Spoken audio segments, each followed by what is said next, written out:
So it's Monday morning and I'm back here at the Big Red, and as you can see, we've dismantled a lot of it, but today aim is to try and start it. We put the compression tester on it and there was about 90 psi of compression.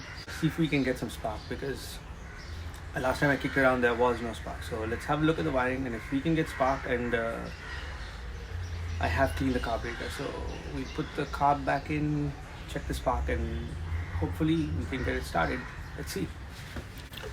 As you can see, the wiring on the ATC is all bundled up in the middle of the frame, and all of the components are taken off of their mounting points, which is quite a mess. So what I'm going to do is take off the CDI and spray it with some contact cleaner. It's the most critical component on the ignition system, and the next thing to do is check the pulse generator and the exciter coil to see if it's within spec. So the exciter coil, or the starting coil, which is the red and black wire, as per the manual should be between 50 to 200 ohms, whereas the pulse generator or the pickup coil should be 325 ohms, which is the blue and yellow wire.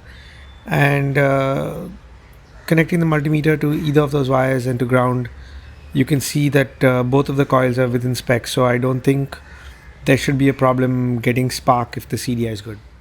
Oftentimes on the internet and on all of the forums, I've seen the people asking questions on what are the wires necessary, or how do I start my ATC, the wiring's a mess. So what I did is I pulled up a wiring diagram, and I'm going to trace the most essential wires that are necessary to start the ATC. And I think one should always remember that grounding is one of the most important things that's necessary to produce spark. So there's a green wire that goes from the neutral switch up onto the CDI, and I'm not sure if that's absolutely necessary for spark, but I grounded it anyway. The next one is a dark green wire that comes from the coil, your starter coil, which gets grounded to the engine as well as to the frame. And then a green and white wire, which is also a grounding wire from the starter coil. Next up is the earthing to the CDI, which is also connected to the ignition coil and needs a solid grounding. After that, the yellow and blue wire, which is very critical, which is the pickup coil wire, which goes to the CDI, which tells it when to fire, and the yellow and black wire, which then provides spark to the ignition coil. Last up is the red and black wire, which is your starting coil, which gives the CDI all the juice to produce spark. And for good measure, what I also did is all of the green wires, which I'm circling, got grounded together to the engine at a good grounding point. The last step is to use the continuity tester and make sure that we've got good earth at all grounding points. And then just go ahead and kick.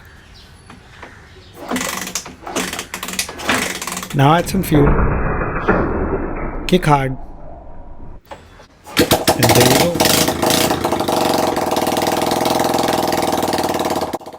Now that the engine's running and it sounds almost new, the next step is to take it all apart, send it for bead blasting, and then painting.